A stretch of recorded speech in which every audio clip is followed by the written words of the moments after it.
Selamat bergabung di channel YouTube Victorious Community. Selamat beribadah.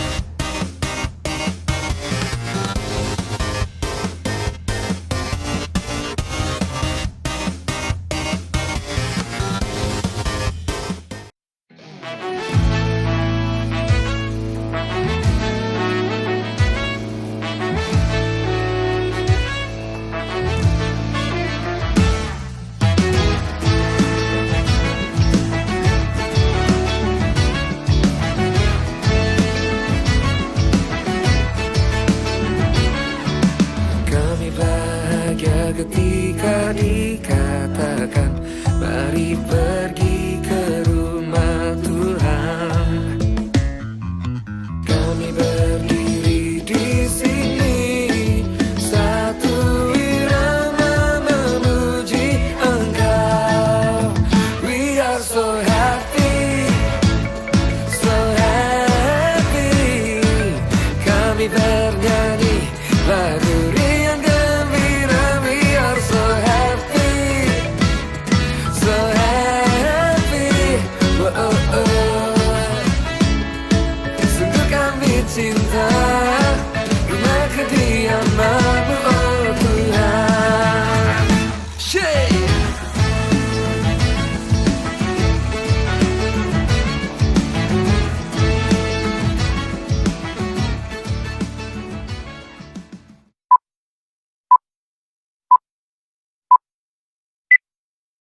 Shalom. Selamat pagi di minggu yang indah ini. Jemaat kami tercinta, Jemaat GBI Ketapang Utara tentunya. Kembali lagi bersama kami ya di sini ya. Bersyukur kita bisa ada sampai hari ini, sampai saat ini ya. Semuanya karena kebaikan Tuhan. Karena privilege kita sebagai anak Tuhan. Kita bisa ada sampai saat ini, kita bersyukur. Seperti yang sering saya bilang ya, kalau yang pernah lihat CWL, saya sering banget ngomong kita tuh punya privilege sebagai anak Tuhan gitu. Karena emang benar gitu. Kita bisa ada sampai saat ini, kita bisa baik-baik aja sampai saat ini. Itu semua karena Tuhan. Karena Tuhan masih memberkati kita, masih melindungi kita gitu. Kita jangan sampai pernah berhenti bersyukur, mengucap syukur pada Tuhan. Dan jangan, paling penting adalah jangan lupa, meskipun keadaan seperti sekarang yang memang sangat tidak mudah ya untuk dilalui, untuk dijalani, banyak memakan korban juga, tapi kita percaya kita punya Tuhan yang dahsyat, Raja segala raja gitu. Saya ada satu ayat dari Mazmur 100 ayat 2 yang berkata, beribadahlah kepada Tuhan dengan sukacita, datanglah ke hadapannya dengan sorak-sorai. Ya, kita mau beribadah pagi ini, di minggu pagi ini. Kita mau memuji Dia, kita mau menyembah Dia. Mari saya ajak saudara-saudara sekalian, kita siapkan hati, kita siapkan diri, kita mau menyembah Dia, kita mau memuji Dia, dan nanti kita akan mendengarkan firman-Nya. Saya mau mengajak saudara-saudara untuk menghormati hadirat Tuhan. Kita angkat satu pujian. Pujian ini memang pas banget ya buat kita yang sekarang itu, karena memang bukan dengan kekuatan kita sendiri kita bisa atau ada sampai sekarang atau apapun itu, tapi karena kekuatan Tuhan Allah kita. Yuk, mari kita siapkan hati kita, kita mengangkat pujian ini dari hati. Yes. Kita katakan, bukan dengan kekuatan kita, tapi adalah bukan dengan kekuatanku ku dapat jalani hidupku tanpa Tuhan yang di sampingku. Ku tak mampu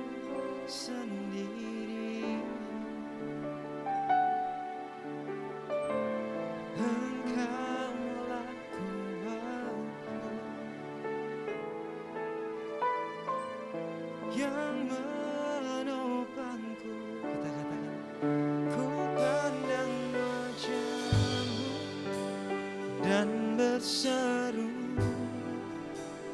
pertolonganku datang darimu. Peganglah tanganku, jangan lepaskan.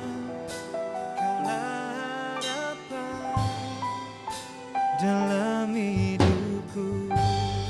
kita mau angkat pujian ini dari awal dengan sungguh-sungguh, dengan imanmu katakan, Bukan dengan kekuatanku ku dapat jalani hidupku, tanpa Tuhan yang bisa tak mampu sendiri. Kan Kaulah kuatku yang menopangku. Kita katakan, ku pandang wajahmu dan berseru,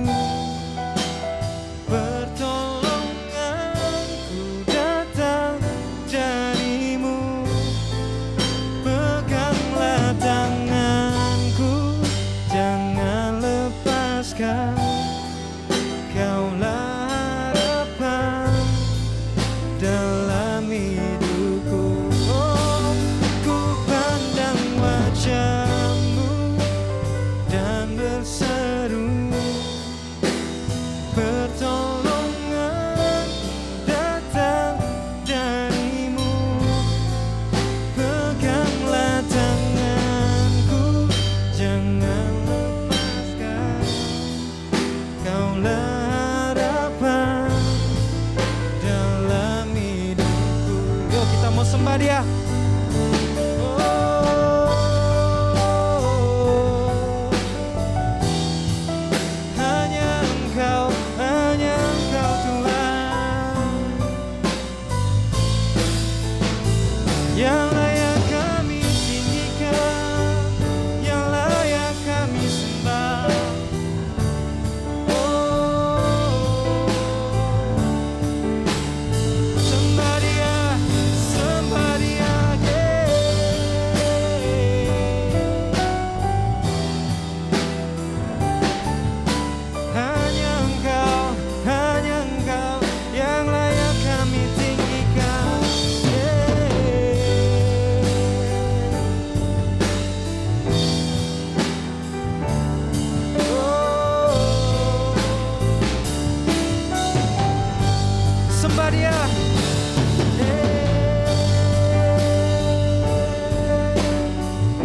Terima kasih buat anugerah-Mu, kami ada sampai hari ini karena kebaikan-Mu.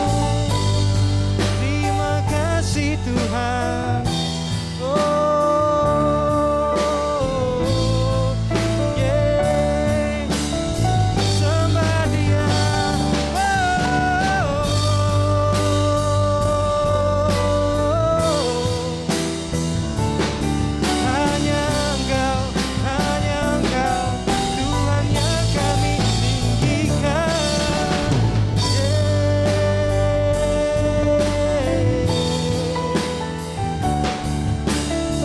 Kita mau angkat pujian ini sekali lagi. Kita katakan, oh, ku pandang wajahmu dan berseru, pertolongan datang darimu. Peganglah tanganku, jangan lepaskan.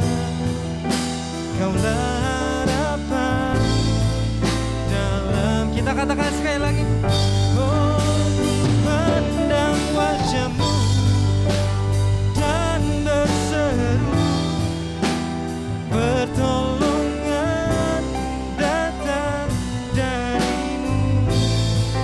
Peganglah tanganku,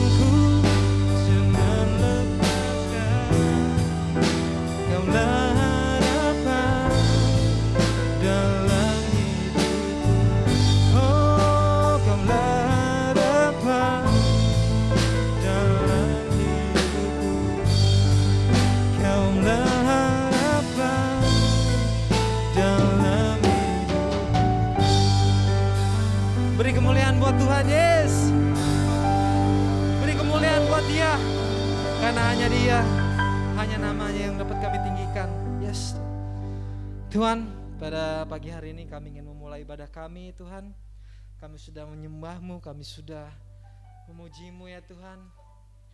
Dengan hati kami, terima kasih Yesus, terima kasih Tuhan untuk kesempatan pada pagi hari ini kami dapat beribadah lagi ya Tuhan. Terima kasih Tuhan.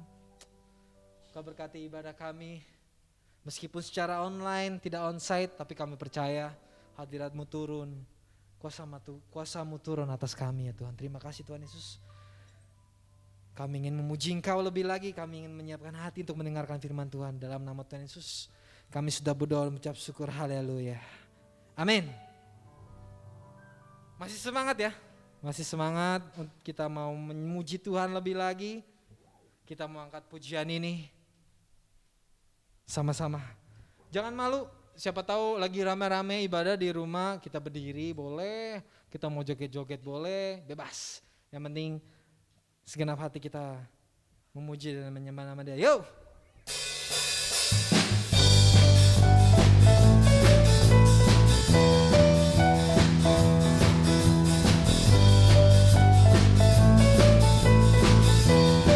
Kita katakan, pelukis cakrawala, merangkai jagat raya, pencipta alam semesta. Yes, hanya Dia,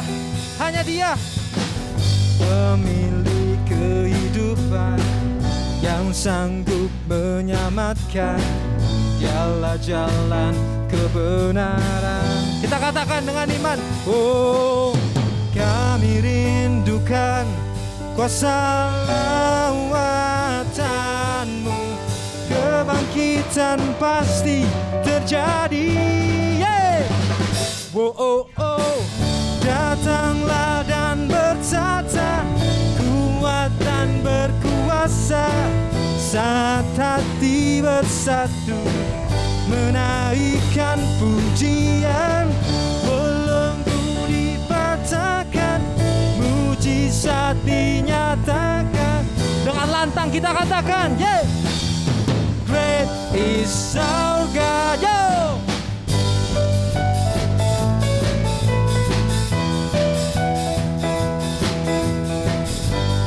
Kita mau angkat pujian ini sekali lagi, kita katakan dengan lantang, dengan iman-Mu kita katakan, pemilik kehidupan yang sanggup menyelamatkan.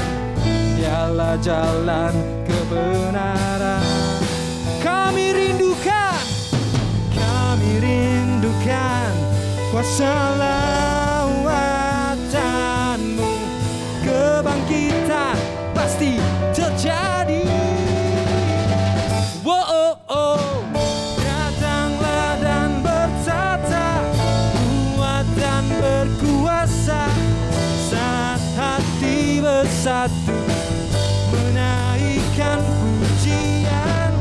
Belenggu dinyatakan, mujizat dinyatakan. Oh, great is our. Kita katakan sekali lagi, datanglah dan bertata, kuat dan berkuasa, saat hati bersatu, menaikkan pujian. Belenggu dipatahkan, mujizat dinyatakan. Kita katakan, great is our God, yeah.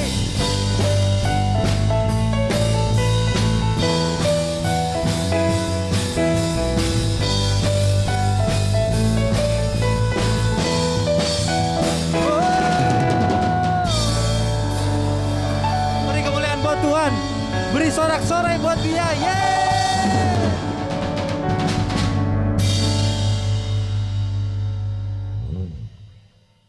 Masih semangat? Masih semangat tentunya ya. Tapi kita mau siapkan hati kita, kita mau masuk dalam firman Tuhan.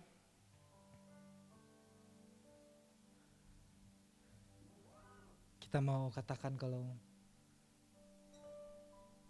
seperti rusa yang haus, rindu akan aliran sungaimu. Begitu juga dengan kita.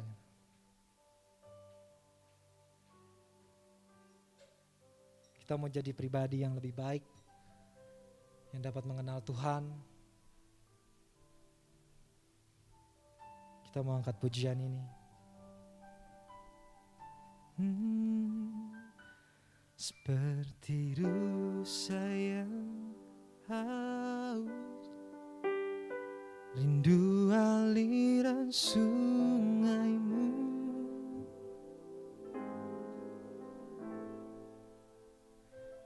Hatiku tak tahan menunggumu.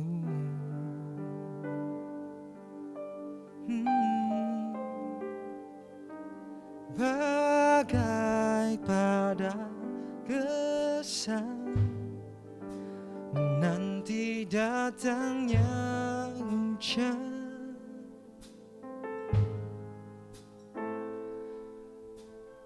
Begitupun jiwaku, Tuhan. Kita katakan hanya Dia. Yes. Hanya Engkau,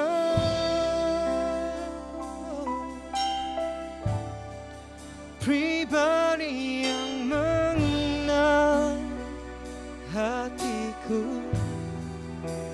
Tiada yang tersembunyi bagimu. Seluruh isi hatiku Kau tahu, dan bawaku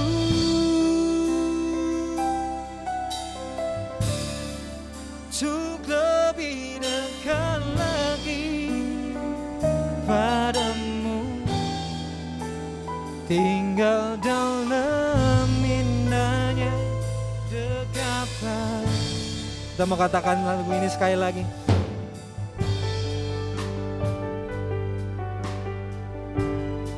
Kita katakan seperti rusa yang haus, rindu aliran sungaimu.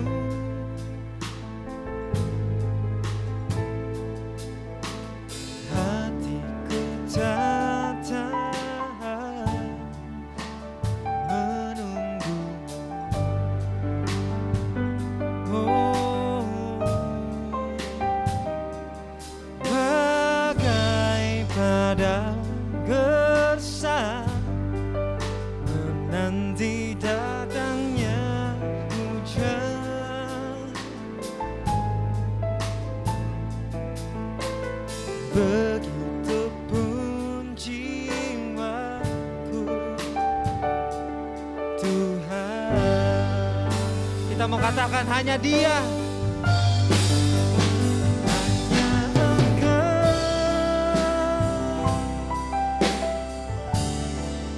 pribadi yang mengenal hatiku. Tiada yang tersembunyi bagimu. Seluruh isi hatiku Kau tahu, dan bawaku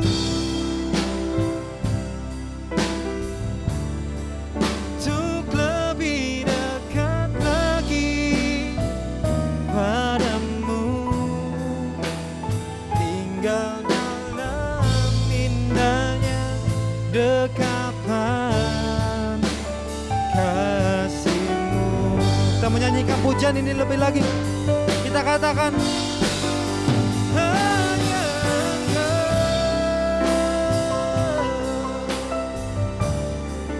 pribadi yang mengenal hatiku. Tiada yang tersembunyi bagimu. Seluruh isi hatiku Kau tahu,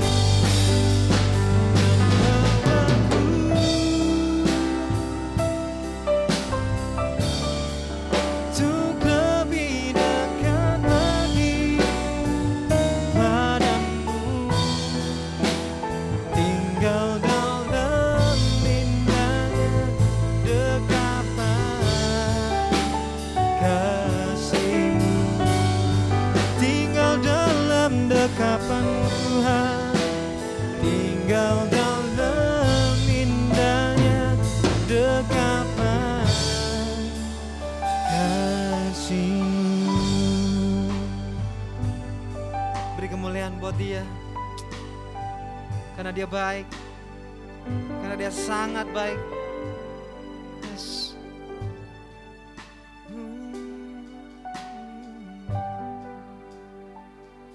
Tuhan, kami ingin mendengar firman-Mu ya Tuhan. Biarlah firman-Mu dapat menjadi rema untuk kehidupan kami, dapat menjadi terang. Terima kasih ya Tuhan, terima kasih untuk kesempatan hari ini. Kami masih dapat beribadah pagi hari ini ya Tuhan, tanpa kekurangan suatu apapun. Terima kasih Kau telah memberkati ibadah kami. Biarlah firman-Mu dapat menjadi rema bagi kehidupan kami ya Tuhan. Terima kasih Yesus, terima kasih Bapa. Kami sudah berdoa dan mengucap syukur. Haleluya. Amin.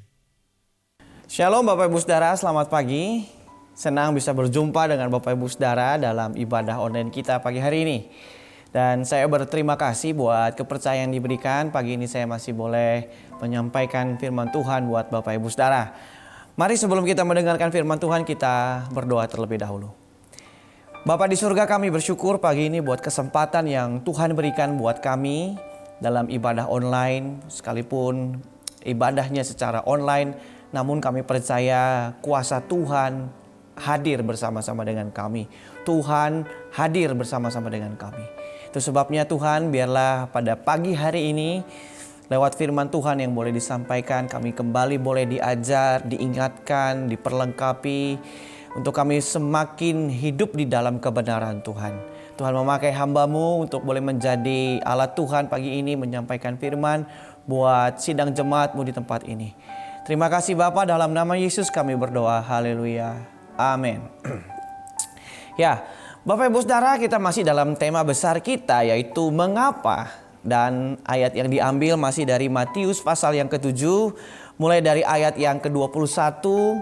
Dan saya akan membacakan Matius pasal 7 ini mulai dari ayat yang ke-21 sampai ayat yang ke-23. Bukan setiap orang yang berseru kepadaku, Tuhan, Tuhan, akan masuk ke dalam kerajaan sorga, melainkan dia yang melakukan kehendak Bapa-Ku yang di sorga. Pada hari terakhir banyak orang akan berseru kepadaku, Tuhan, Tuhan, bukankah kami bernubuat demi nama-Mu dan mengusir setan demi nama-Mu dan mengadakan banyak mujizat demi nama-Mu juga? Pada waktu itulah aku akan berterus terang kepada mereka dan berkata, aku tidak pernah mengenal kamu. Enyahlah daripadaku, kamu sekalian pembuat kejahatan. Bapak Ibu Saudara yang kasih dalam Tuhan, tema besar kita tentu membantu kita untuk melihat ayat ini.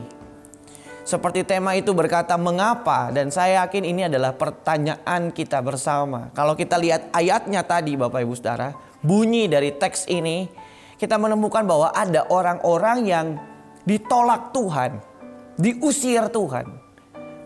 Yang menjadi menarik adalah orang-orang ini ternyata adalah orang-orang yang melakukan hal-hal luar biasa. Mereka bernubuat demi nama Tuhan, mengusir setan, melakukan banyak mujizat demi nama Tuhan. Tetapi mereka kemudian ditolak oleh Tuhan. Tentu tema besar kita, mengapa itu adalah pertanyaan kita bersama. Dengan kata lain, kita bertanya mengapa mereka yang hebat-hebat ini ditolak Tuhan, Bapak Ibu Saudara. Itu sebabnya saya ingin mengajak kita untuk melihat bagian firman Tuhan ini. Dan kalau saya boleh melakukan sebuah pendekatan, saya ingin memakai istilah konteks untuk melihat cerita ini dari sudut pandang konteks, ya, hubungan ayat demi ayatnya. Bapak Ibu Saudara, pertanyaan kita tadi, mengapa orang-orang itu ditolak Tuhan? Dapat kita jawab kalau kita mengetahui terlebih dahulu siapa mereka sebenarnya. Sekali lagi, mengapa mereka ditolak Tuhan itu akan dapat kita jawab kalau kita mengetahui siapa mereka sebenarnya. Di dalam ayat yang ke-15, Bapak Ibu Saudara, dalam Matius pasal 7 ayat yang ke-15, firman Tuhan berkata, waspadalah terhadap nabi-nabi palsu yang datang kepadamu dengan menyamar seperti domba, tetapi sesungguhnya mereka adalah serigala yang buas. Bapak Ibu Saudara, kalau mengacu pada konteksnya, maka pertanyaan kita tadi, mengapa mereka ditolak Tuhan? Jawabannya sebenarnya sederhana dari ayat 15, karena mereka adalah nabi-nabi palsu. Di dalam ayat 15 tadi Tuhan Yesus berkata, waspadalah terhadap nabi-nabi palsu. Jadi siapa mereka yang ditolak Tuhan? Mereka adalah nabi-nabi palsu. Jadi sederhana sebenarnya Bapak Ibu Saudara. Kalau kita mau tahu kenapa atau alasan Tuhan menolak mereka adalah karena mereka nabi palsu. Nah, kesempatan pagi ini saya ingin mengajak kita kemudian untuk bersama-sama melihat dari konteks ayat ini tentang nabi-nabi palsu itu. Atau dengan kata lain begini, bagaimana teks ini memberikan gambaran kepada kita tentang nabi-nabi palsu itu? Atau hal yang lebih sederhana, apa sih ciri nabi palsu menurut teks yang kita baca ini? Apa ciri-cirinya Bapak Ibu? Yang pertama Bapak Ibu Saudara, di situ jelas dikatakan kalau kita baca di dalam ayat yang ke-21. Di dalam ayat yang ke-21 tadi dikatakan bahwa bukan setiap orang yang berseru kepadaku Tuhan, Tuhan akan masuk ke dalam kerajaan sorga, melainkan dia yang melakukan kehendak Bapakku yang di sorga. Bapak Ibu Saudara yang dikasih dalam Tuhan, menurut teks ini, kalau saya boleh katakan, apa yang menjadi ciri dari nabi palsu? Yang pertama adalah nabi palsu itu adalah mereka yang tidak melakukan kehendak Bapa. Bapak Ibu Saudara, kalau kita mau mencoba menggali, saya tertarik dengan istilah tadi ya, nabi palsu. Nabi di dalam Alkitab Bapak Ibu Saudara, secara khusus dalam Perjanjian Lama, kalau Bapak Ibu Saudara belajar di dalam Alkitab, Nabi itu punya peran yang sangat penting. Mengapa? Karena Nabi itu adalah juru bicara Tuhan. Jadi Nabi itu Bapak Ibu Saudara dalam Perjanjian Lama, Bapak Ibu Saudara akan menemukan di dalam Alkitab bahwa Nabi itu selalu jadi jubir, juru bicaranya Tuhan. Tuhan menyampaikan segala sesuatu kepada umatnya melalui perantaraan para nabi. Nabi itu harus menyampaikan pesan dari Tuhan kepada umat. Nah, kalau di situ dikatakan tadi nabi palsu, tentu kita mengerti sekarang bahwa nabi palsu itu ternyata berarti adalah orang-orang yang mengatakan hal-hal yang bukan berasal dari Tuhan.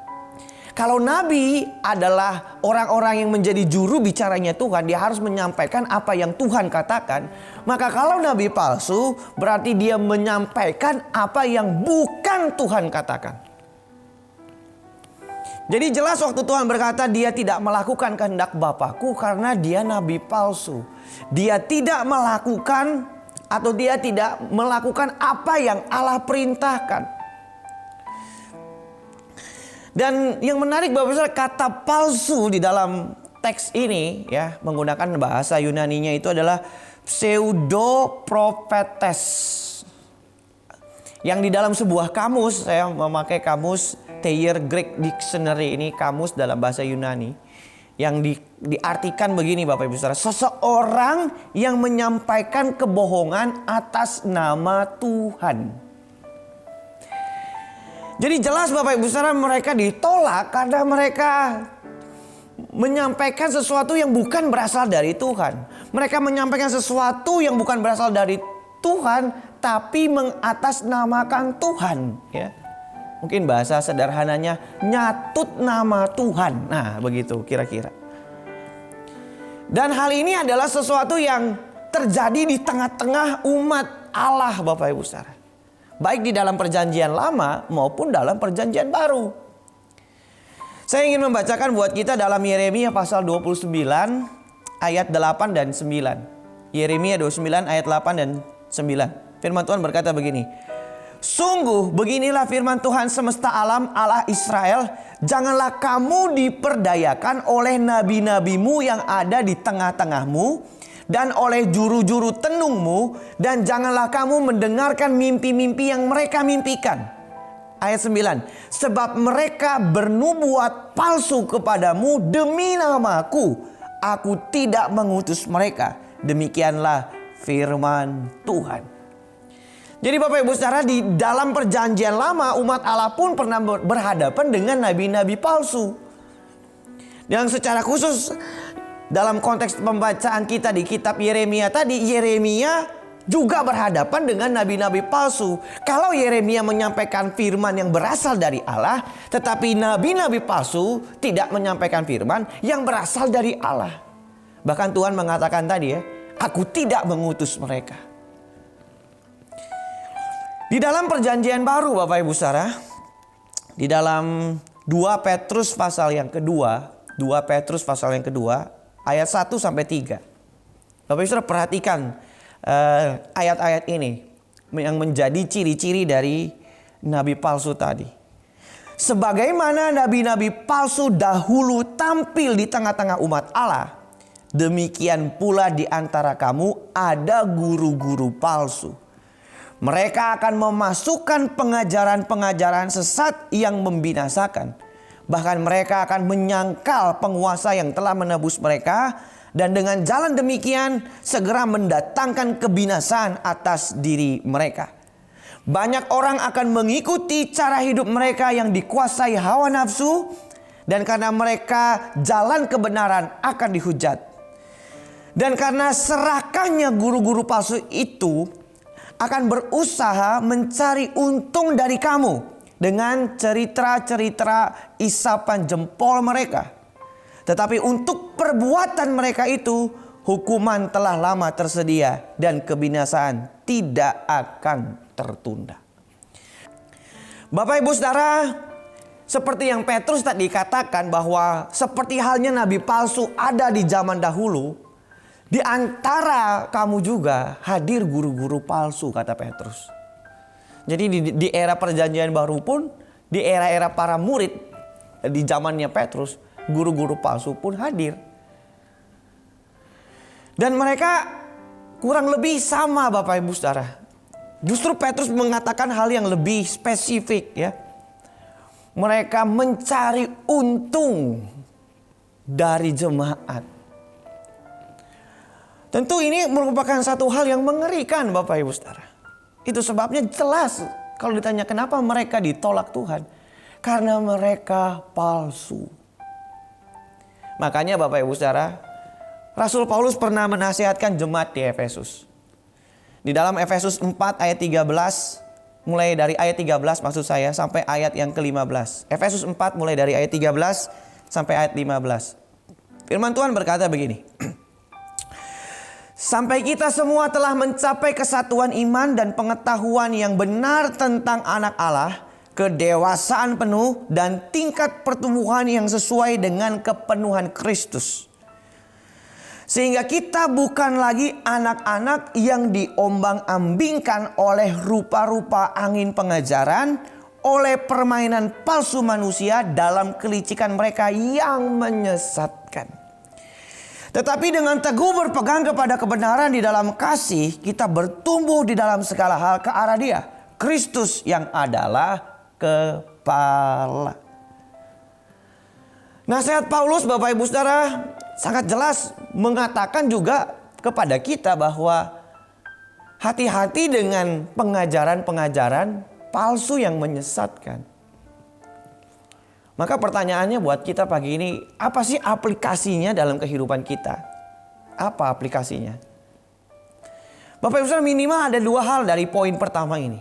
Yang pertama begini, aplikasinya bagi kita, kalau kita adalah seorang pelayan Tuhan, kita adalah seorang hamba Tuhan, kita melayani pekerjaan Tuhan, atau kita aktif di gereja, maka hati-hatilah dalam melayani pekerjaan Tuhan.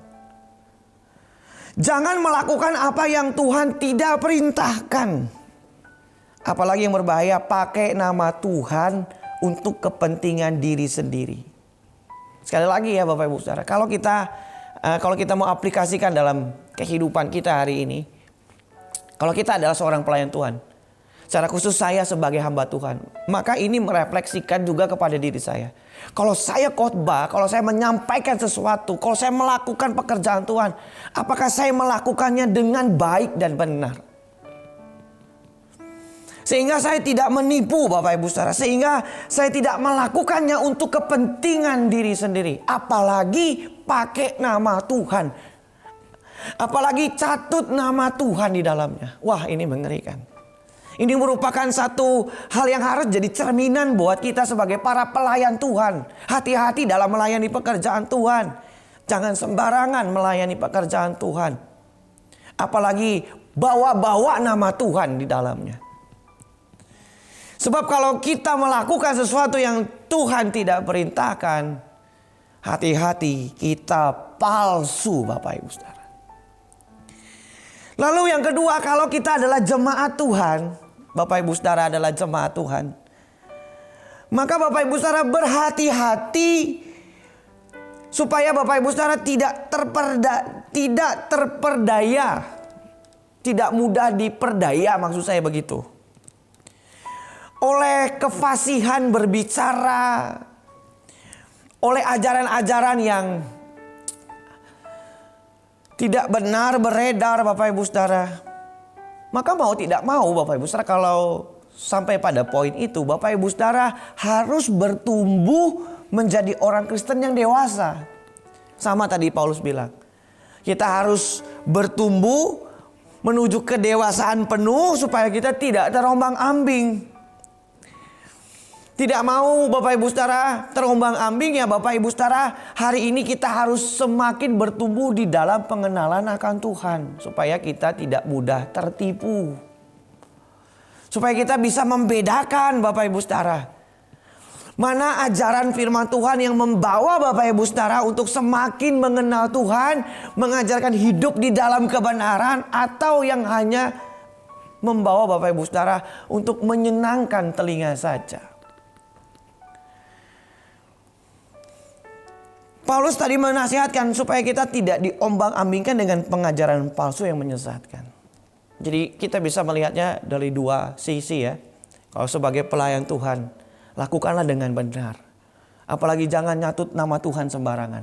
Jangan klaim-klaim pakai nama Tuhan sembarangan.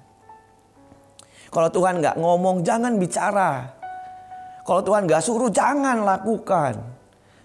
Supaya nampak Tuhannya, bukan kitanya. Lalu kalau kita jemaat, mari kita bertumbuh. Mari terus perdalam pengetahuan Bapak Ibu Saudara. Mari terus rindukan pengajaran-pengajaran yang membawa Bapak Ibu Saudara untuk semakin dewasa dalam Tuhan. Supaya kita tidak diombang-ambingkan. Amin. Nah yang kedua Bapak Ibu Saudara. Mengapa mereka ditolak? Karena mereka adalah nabi palsu. Dan ciri nabi palsu yang kedua adalah ternyata mereka tidak dikenal Allah. Dalam Matius 7 ayat 23 firman Tuhan berkata, waktu itulah aku akan berterus terang kepada mereka dan berkata, aku tidak pernah mengenal kamu. Enyahlah daripadaku kamu sekalian pembuat kejahatan. Nah ini menarik Bapak Ibu. Mengapa mereka nggak dikenal Tuhan ya? Bukankah mereka melakukan semua karunia pelayanan itu demi nama Tuhan? Kok Tuhan gak kenal? Bapak Ibu Saudara, kata mengenal di situ memang menggunakan istilah dalam bahasa Yunani ginosko. Kata ini memiliki penekanan pada relasi ya, pada hubungan yang erat, yang dekat, yang intim. Jadi ini bicara soal sebuah persekutuan yang kuat, yang melekat gitu ya, yang dalam gitu, relasi yang dalam. Namun Bapak Ibu Saudara, sekali lagi tadi saya katakan kita harus melihatnya dari konteks ayat-ayat ini. Dari konteksnya. Nah, saya ingin mengajak kita membaca dari ayat yang ke-16 sampai ayat yang ke-20 terlebih dahulu. Dan kita akan menghubungkan ini dengan konteks itu. Di dalam ayat yang ke-16 firman Tuhan berkata, dari buahnya lah kamu akan mengenal mereka. Dapatkah orang memetik buah anggur dari semak duri atau buah ara dari rumput duri? Demikianlah setiap pohon yang baik menghasilkan buah yang baik, sedang pohon yang tidak baik menghasilkan buah yang tidak baik. Tidak mungkin pohon yang baik itu menghasilkan buah yang tidak baik, ataupun pohon yang tidak baik itu menghasilkan buah yang baik. Dan setiap pohon yang tidak menghasilkan buah yang baik pasti ditebang dan dibuang ke dalam api. Ayat 20. Jadi dari buahnya lah kamu akan mengenal mereka. Bapak Ibu Saudara, tadi mereka diusir karena Tuhan berkata, aku tidak mengenal kamu. Di dalam ayat-ayat tadi 16-20 kita menemukan satu kesimpulan kalimat, dari buahnya kita mengenal mereka. Kata mengenal adalah kata yang sama yang digunakan. Kalau dari konteks 16 itu ayat 16-20 ini dengan analogi buah tadi dan pohon, Bapak Ibu Saudara. Analogi buah dan pohon tadi. Maka yang dimaksud dengan mengenal di sini, ini bicara soal identifikasi sebenarnya. Mengidentifikasi. Tadi dikatakan pohon ara, pasti buahnya ara. Nggak mungkin berbuah anggur. Ya, kecuali lagu Bruri Marantika, ya kan? Semangka berdaun sirih gitu ya. Jadi jelas identifikasinya Bapak Ibu Saudara. Mangga, ya pasti buahnya mangga. Duren, pasti buahnya duren. Dari buahnya kita tahu pohonnya. Ini buah apel atau tidak, ya tinggal lihat buahnya. Buahnya apel atau buahnya nangka. Nah, dengan identifikasi itu Bapak Ibu Saudara, tentu jelas mencirikan kalau Nabi Tuhan, pasti dia akan menyampaikan apa yang berasal dari Tuhan. Kalau tidak, palsu, berarti dia menyampaikan sesuatu yang bukan dari Tuhan. Makanya Bapak Ibu Saudara, kita melihat apa yang terjadi di sana Bapak Ibu Saudara. Mereka bukan melakukan sesuatu yang benar. Dan mereka melakukan segala sesuatunya bukan untuk Tuhan, tapi untuk mencari keuntungan. Serigala yang pura-pura jadi domba, ya, menyamar kata Alkitab tadi.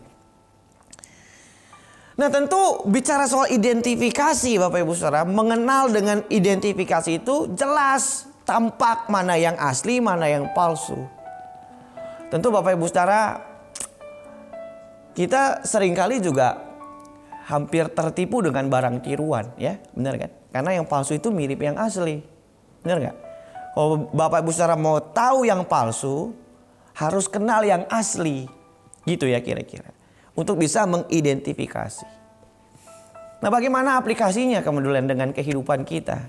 Begini Bapak Ibu Saudara, kalau ya kita mengaku diri kita orang Kristen, maka cirinya jelas, pasti hidup kita meneladani Tuhan Yesus. Karena Kristen itu artinya meneladani Yesus. Kalau kita adalah anak Allah, jelas kita harus mirip dengan Allah. Tentu Bapak Ibu Saudara, anak kita mirip kita. Nggak mungkin anak kita mirip tetangga. Sama, kalau Bapak Ibu Saudara mengaku kita anak Tuhan, harusnya kita mirip Tuhan. Kita punya ciri-ciri yang sama gitu, kira-kira mirip dengan Tuhan. Kalau kita lihat dunia hari ini atau kekristenan deh hari ini, orang Kristen itu mirip dengan apa? Serupa dengan apa orang Kristen itu? Mirip Tuhan, mirip Kristus, atau mirip dunia? Orang-orang Kristen itu makin rohani atau makin duniawi? Kira-kira gitu deh. Gimana kita bisa bedain mana yang Kristen, mana yang bukan? Dari mana kita bisa membedakan? Oh, dia memang orang Kristen sejati nih, sama yang bukan. Hah? Kalau orang Kristen dengan orang yang bukan Kristen itu sama-sama mudah tersinggung. Mana bedainnya? Sama-sama mudah marah. Sama-sama sombong. Apa bedanya? Apa cirinya? Apa yang membedakan orang Kristen dengan orang lain? Bapak Ibu Saudara, Mahatma Gandhi ya, tokoh besar di India itu pernah mengeluarkan satu kalimat yang sangat memukul kekristenan sebenarnya. Dia berkata begini, I like your Christ, but I don't like your Christian. Saya suka dengan Tuhan Yesus. Bapak Ibu Saudara, Mahatma Gandhi itu paling suka baca khotbah Tuhan Yesus di bukit. Dia membaca Alkitab, Bapak Ibu Saudara. Tetapi dia gak suka dengan orang Kristen. Kenapa dia gak suka dengan orang Kristen? Karena orang Kristen tidak seperti Yesus. Dia ngelihat tingkah laku orang Kristen beda jauh dari Tuhan. Michael Hart pernah buat sebuah buku ya, survei 100 orang paling berpengaruh di dalam dunia. Dan di dalam bukunya Michael Hart itu Tuhan Yesus itu adalah orang ketiga. Kenapa Tuhan Yesus ditaruh di urutan ketiga? Karena orang Kristen tidak melakukan apa yang Yesus perintahkan. Orang Kristen tidak melakukan apa yang Yesus ajarkan.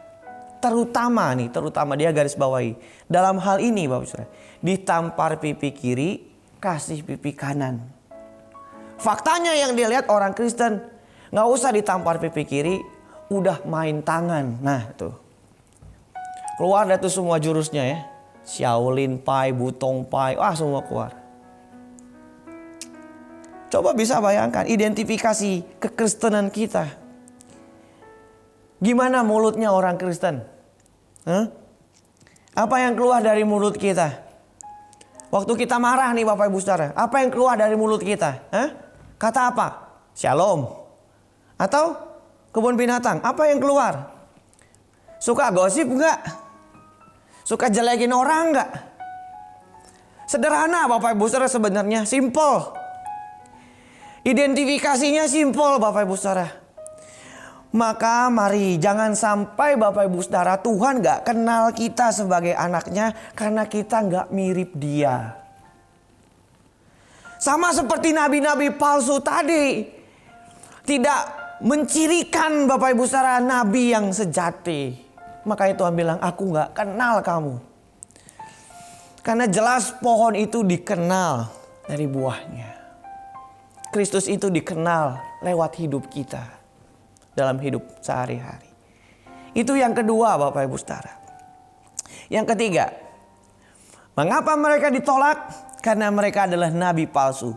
Dan ciri dari nabi palsu yang ketiga adalah di dalam ayat yang ke-23 bagian yang terakhir, firman Tuhan berkata, "Enyahlah kamu yang berbuat kejahatan."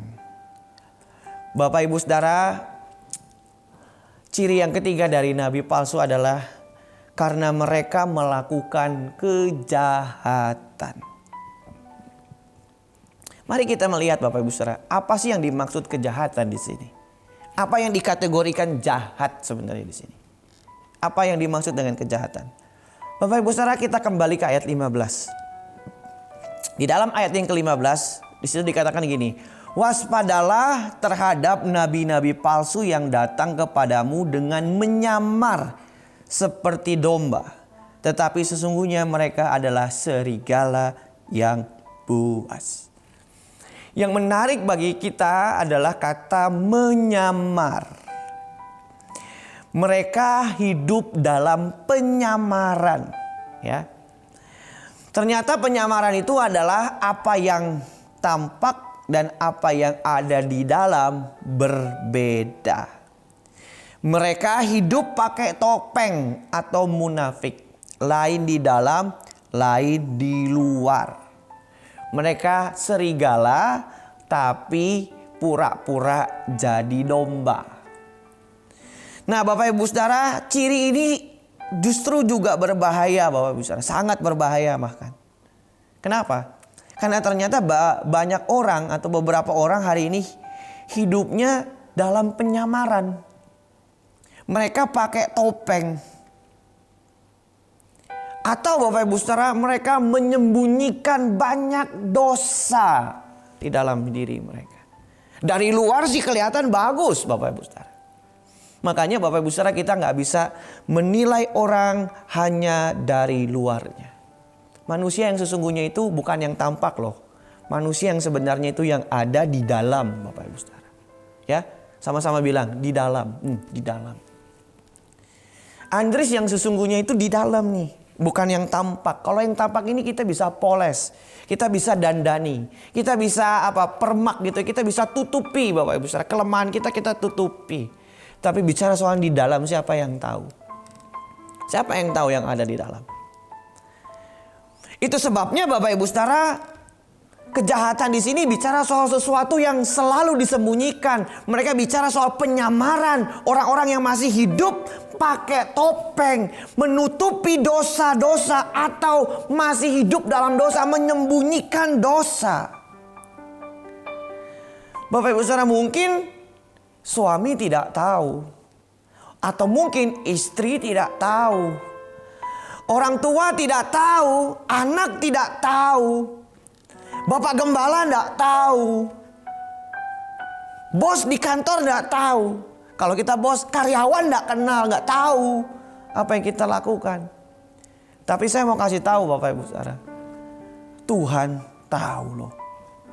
Kalau Bapak Ibu Saudara baca Ibrani pasal 4 ayat 13. Di situ dikatakan, dan tidak ada satu makhluk pun yang tersembunyi di hadapannya, sebab segala sesuatu telanjang dan terbuka di depan mata Dia, yang kepadanya kita harus memberikan pertanggungan jawab. Ayat ini jelas berkata Bapak Ibu Saudara, tidak ada satu makhluk pun yang tersembunyi di hadapan Tuhan. Bapak Ibu Saudara, sehebat-hebatnya Bapak Ibu Saudara menyembunyikan dosa dalam hidup Bapak Ibu Saudara, hati-hati ya. Satu saat nanti Bapak Ibu Saudara akan kaget karena Tuhan itu tahu. Makanya hari ini Bapak Ibu Saudara, kalau kita bisa renungkan kebenaran ini, mereka itu ditolak karena mereka melakukan kejahatan. Nabi palsu itu melakukan kejahatan. Kejahatan di sini bicara soal menyembunyikan, nyamar. Nah, Bapak Ibu Saudara yang kasih dalam Tuhan, masihkah ada dosa-dosa yang Bapak Ibu Saudara dan saya tutupi?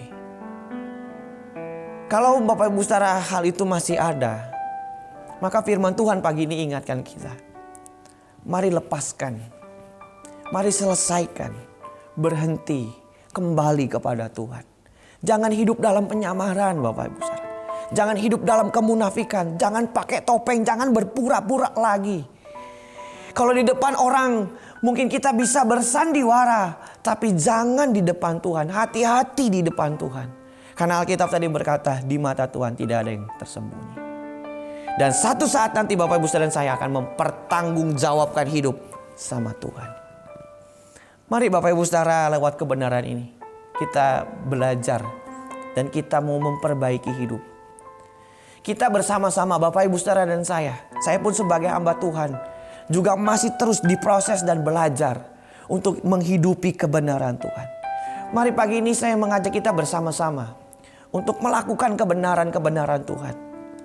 Kita jangan meniru nabi-nabi palsu yang kelihatannya luar biasa, tapi sebenarnya mereka adalah orang-orang yang ditolak Tuhan. Mari kita hidup di dalam kebenarannya Allah. Doa saya kiranya firman Tuhan pagi ini boleh menjadi berkat buat Bapak Ibu Saudara. Amin buat firman Tuhan. Bapak Ibu Saudara, mari kita berdoa buat firman Tuhan. Tuhan, kami kembali datang di hadapan-Mu, mengucap syukur buat firman yang boleh kami dengar. Tuhan, terima kasih melalui firman Tuhan pagi ini kami boleh belajar, di mana Tuhan mengajar kami untuk waspada terhadap nabi-nabi palsu. Dan kami boleh melihat dan mengaplikasikannya dalam kehidupan kami sehari-hari. Mereka ditolak karena mereka tidak melakukan apa yang Tuhan kehendaki. Itu sebabnya Tuhan, biarlah kami boleh hidup dalam kebenaran Tuhan.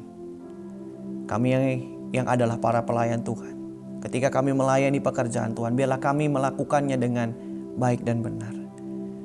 Biarlah setiap jemaat juga tidak mudah diombang-ambingkan oleh tipu daya angin-angin pengacaran. Mereka boleh terus bertumbuh dalam pengenalan akan Tuhan. Ajar kami untuk hidup di dalam jalan-jalan-Mu ya Tuhan. Bahkan kami boleh menjadi orang-orang yang Tuhan kenal.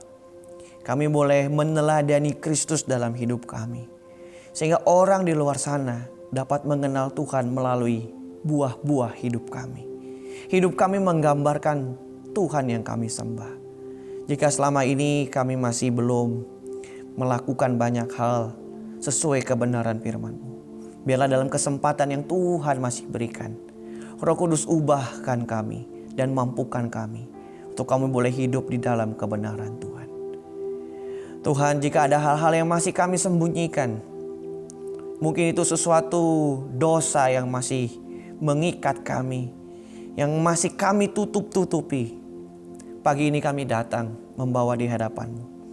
Engkau Allah yang mengasihi setiap kami, sehingga Engkau mampu melepaskan dan mengampuni kami semua. Kami tidak mau hidup dalam penyamaran. Kami tidak mau hidup Tuhan di dalam kemunafikan. Sebab firman-Mu mengajar kami terbuka di hadapan Engkau. Itu sebabnya kami datang dengan kerendahan hati, mohon belas kasihan Tuhan. Sekali lagi kami berdoa berkati seluruh sidang jemaat-Mu Tuhan. Pagi ini dimanapun mereka berada, biarlah Tuhan memampukan setiap kami untuk menjadi para pelaku firman Tuhan. Secara khusus hamba berdoa untuk seluruh sidang jemaat-Mu yang hari-hari ini Tuhan. Mereka mungkin sedang menghadapi tantangan dan pergumulan. Apapun yang menjadi pergumulan hidup mereka, apapun yang menjadi tantangan hidup mereka. Mungkin mereka sedang bergumul Tuhan dalam rumah tangga, punya masalah dalam rumah tangga, punya pergumulan Tuhan dalam ekonomi Tuhan, dalam bisnis, dalam usaha, dalam pekerjaan. Mari Tuhan Engkau campur tangan, Engkau hadir memberikan pertolongan, Engkau hadir memberikan kekuatan Tuhan, untuk mereka tetap kuat dalam menghadapi setiap tantangan dan pergumulan. Bahkan kami bersahati untuk mereka yang hari ini sedang sakit Tuhan. Apapun penyakit mereka, atau mungkin mereka terkena virus corona. Mungkin itu adalah orang dekat kami, itu adalah sahabat kami, saudara kami Tuhan. Pagi ini kami membawa mereka ke dalam tangan Tuhan. Kami percaya kuasa bilur Yesus sanggup menyembuhkan segala penyakit Tuhan. Dan apapun yang sedang kami alami, sakit penyakit yang kami alami, kami bersahati, kami berdoa dalam nama Yesus. Kuasa bilur biru Yesus menyembuhkan, memulihkan kami semua. Dan kami percaya Tuhan terus pelihara dan menuntun kami hari lepas hari dalam masa-masa sukar yang sedang kami alami. Kami tetap percaya dan beriman, tetap berharap bahwa Tuhan hadir dalam hidup kami. Tuhan menyertai kami dan kasih setia Tuhan selalu baru bagi kami, menopang dan memelihara kami semua. Terima kasih Tuhan. Ini doa kami dalam nama Yesus. Kami berdoa. Haleluya. Yang percaya katakan amin, amin, amin. Tuhan memberkati kita semua.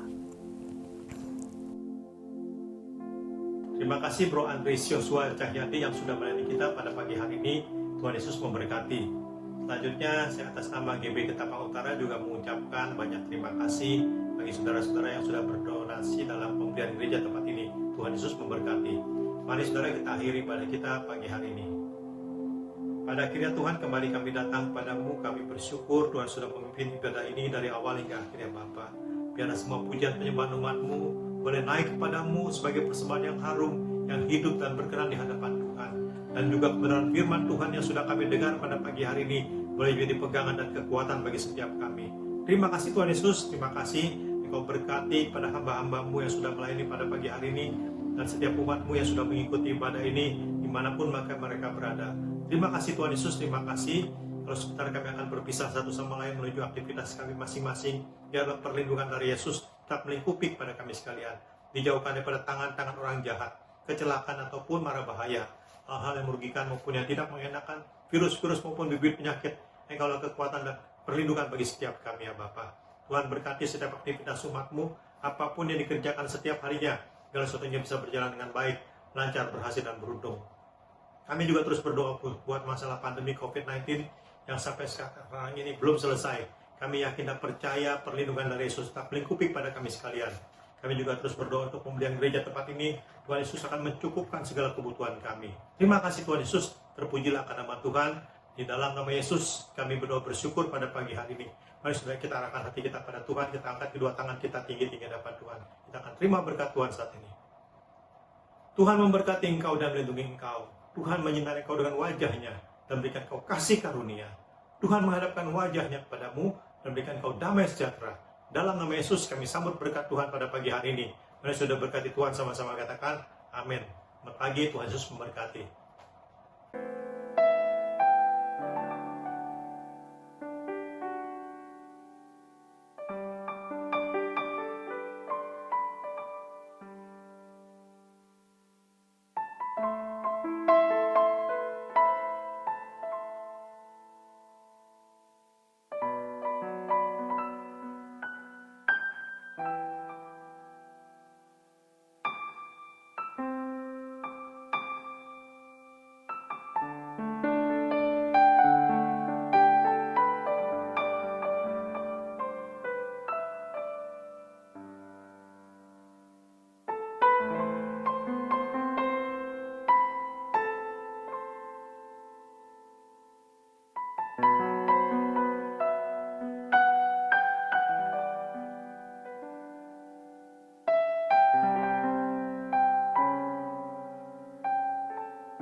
Baru saja Anda menyaksikan channel YouTube Victorious Community.